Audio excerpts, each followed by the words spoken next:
5 minutes. 5 minutes ago. Let's see what we got here. John Steenhuisen, the leader of South Africa's opposition, remains undeterred in his ambition to one day assume the presidency, even in the face of complex challenges such as racial dynamics and the long-standing dominance of the African National Congress. With a firm belief in the Democratic Alliance as South Africa's pathway to advancement, Steenhuisen has been a vocal advocate for the party's vision since the 1990s, when he first joined as a youthful activist. Emerging from the legacy of apartheid-era politics, the DA positions itself as a centrist alternative to the ANC, rooted in liberal principles and a commitment to progress. John Steenhuisen, a prominent figure in South African politics, joined the Democratic Alliance in the 1990s as a young activist driven by a desire to challenge the country's stagnant status quo. Despite not completing his university degree, Steenhuisen's determination to pursue a career in public service remained unwavering. He quickly made his mark, becoming one of Durban's youngest councillors at just 22.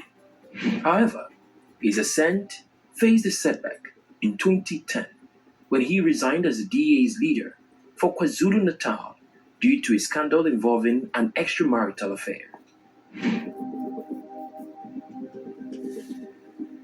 The Democratic Alliance has traditionally been seen as a party representing the interests of white, Asian, and colored communities, despite these groups comprising only a small percentage of South Africa's population. To broaden its appeal, the DA appointed its first black leader, Mmusi Maimane, regarded as the party's potential path to the presidency. Maimane's departure 4 years later left the DA's grappling with internal challenges. He criticized the party as unsuitable for uniting a racially divided South Africa. Critics noted the DA's predominantly white leadership and one of the shift towards right-wing policies as key officials resigned alongside Maimane. John Steenhuisen believes the competence and the ability to deliver are more important than racial identity in politics. He opposes race quotas in the workplace, arguing they are crude and ineffective. However, 100% some analysts correct. criticize his approach to racial issues, suggesting he lacks awareness of the challenges faced by many South Africans. Despite this, Steenhuisen remains popular within the DA, winning re-election twice with overwhelming support.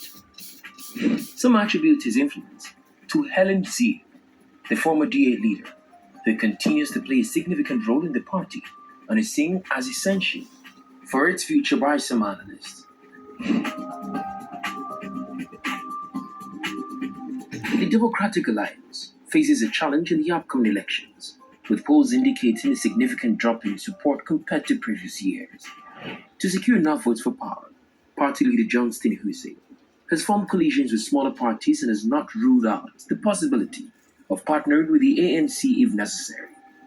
Despite his willingness to cooperate across party lines, Steenhuisen maintains a tough stance against rival parties, often employing a harsh rhetoric in his criticism.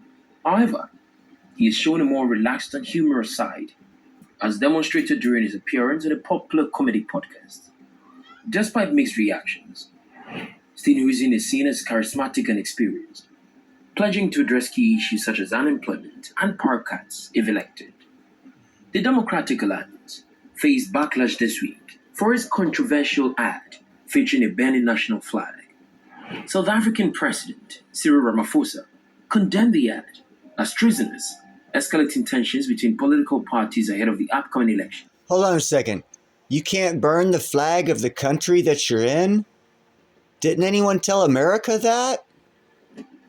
The ad, released by the DA, symbolizes the perceived dangers of the ruling African National Congress, forming a coalition with left-wing parties. Its historical significance and solid support among black South Africans, recent years have seen a decline in its popularity due to various challenges including poverty, inequality, unemployment, corruption, power supply issues, and crime. Hold on. About 15 years ago, they kicked everybody out who was rich and not the same color as them because they said they were causing poverty, there was inequality, they were causing unemployment, they were corrupt, they were power supply issues. No, there weren't any power supply issues, and crime was high. So now, under the African darker skinned African running the country for 10 years, 15 years, and they have the same problems: poverty, inequality, unemployment, corruption. That's a new one there, power supplies, and crime. Crime is off the hook in South Africa. Man, these people just don't get it, do they? They think that color changes everything.